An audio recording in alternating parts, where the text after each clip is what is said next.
The new level cap in Destiny is 960, although for the most part you're going to be aiming for 950 first. We start at 750, which means you have 200 levels to grind for in Shadowkeep. Fortunately, 150 of those levels are really easy. Unfortunately, the last 50 are not. So, let's talk about leveling in Shadowkeep. If you're familiar with new expansions and season launches, then leveling works in basically the same way that it has. If that's all the info you need, then there you go. The soft cap in Shadowkeep is 900. This means that basically everything you do will drop blues and purples up to a cap of 900. Note that you won't have access to powerful reward-giving activities and milestones until you hit 900 power, but you wouldn't want to do any of those activities until you're 900 power anyway. Generally speaking, if you want your main character to be your highest level character after a week of grinding gear and powerful rewards, you will want to level it last. Now, if you're really trying to maximize the potency of every powerful drop to speed level as fast as possible, it is ideal to hit 900 before finishing the campaign and claiming the reward from Ikora, as Ikora's reward is a +5 powerful drop. A +5 or +X powerful drop means that the reward will drop 5 or X item levels above what your current max power is, not including the seasonal power bonuses. We're talking base power. If you don't level up to 900 before the campaign, or you already did the campaign and you claim the reward from Ikora, then don't worry about it because it's only one powerful drop that you missed out on, which is not a big deal, even if you're grinding to be ready for day 1 raiding.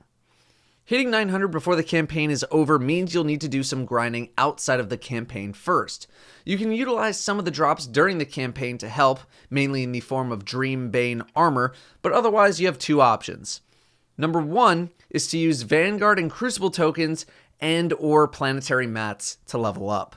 This is the fastest way to level your first character, but requires hundreds if not thousands of tokens in order to actually do so, since vendors don't really give items higher than your max power.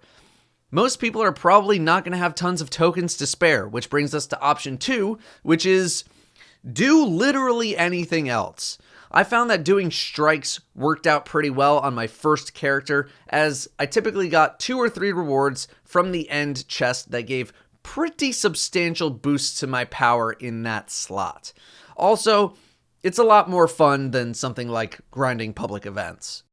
So I would recommend doing strikes in order to get blues to level up to 900 if you want to do that before you finish the campaign. Again, if you already finished the campaign, not a big deal, but you'll need to hit 900 regardless of what you do next, so go do that. Now let's say you're 900 and you've opened up a bunch of powerful reward sites and milestones. Here's where things are going to slow down. A lot of these are on weekly lockouts and only reward about a 2 to 3 power upgrade over your current power. So if you're wearing all 900 gear and you do a powerful reward activity, you'll likely get a 903 item. Tier 1 rewards are usually 2 or 3 levels above, I think it's 3, and Tier 2 is 4 levels above. Note that your new soft cap will be whatever your current maximum base power level is. So if you're 904 base, then blues can drop up to 904. If you don't care about min-maxing to the fullest, you can just go do your powerful rewards on your character and then start leveling your other characters and then doing powerful rewards on those. You don't need to worry about anything else. Just grind and complete anything that says it rewards a powerful reward, and then do that on all characters and come back next week. That's it. If you do care about min-maxing, and I mean really meticulous, tedious min-maxing, then this next part is for you. Eventually, you will hit power level 901 through powerful rewards. This now means that randomly dropping blues and legendaries can drop up to 901, along with the occasional vendor also selling on-level items for tokens or materials. Devrim from EDZ, as of the entire expansion so far, has been selling on-level item packages, which enables this method to be done a little bit quicker. Let's say you got 3 rewards through Powerfuls and now you're 901. That means any armor pieces that you have that are 900 could become 901s if you grind for them. Doing this gives a tiny boost to a bunch of armor pieces on you, which can add up in order to get you even closer to your next level. Ideally, you'll be doing this for every single level that you get so that you get the maximum value possible out of every single drop. Is this ridiculous? Yes. Is it tedious and slow paced? Yes. Is it necessary for all people? Absolutely not.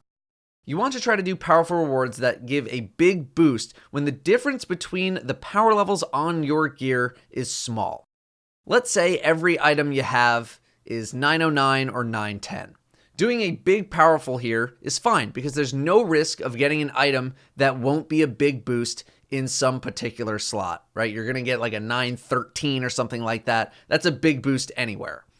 But when you have a big difference in power levels, I'd say a range of 5 to 6 is pretty significant, there's a chance that your powerful reward will roll in your higher slots, thus making it a waste of a drop.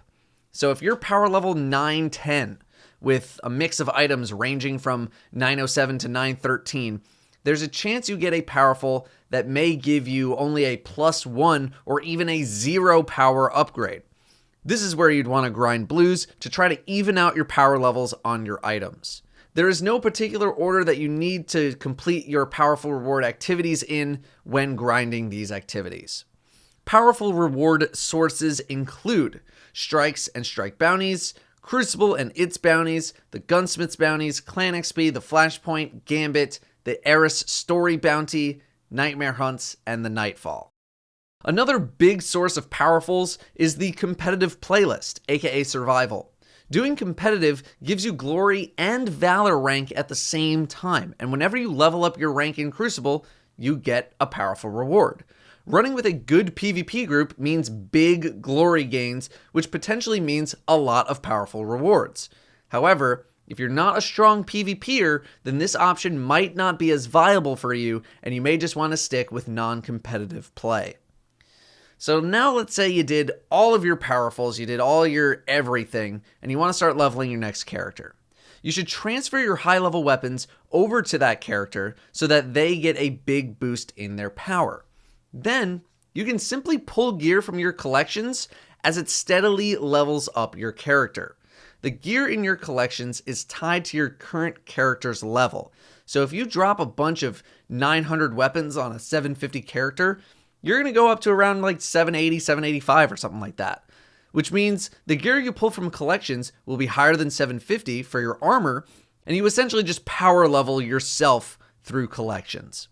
This method will cap out at 860 on the armor, in which case you can just grind blues until you hit 900 on your armor. This took me 3 strikes to do. It might take you fewer or more depending on your luck with armor drops. Then you'll repeat the powerful gear grind on this second character and then repeat it on your final third character. That is how to level up in Shadowkeep. Once you hit 950, your only source of upgrades will be from pinnacle activities. So that's stuff like the higher level Nightfalls, probably the raid, and whatever else will inevitably say pinnacle reward on it. Thank you very much for watching. I'll see you next time.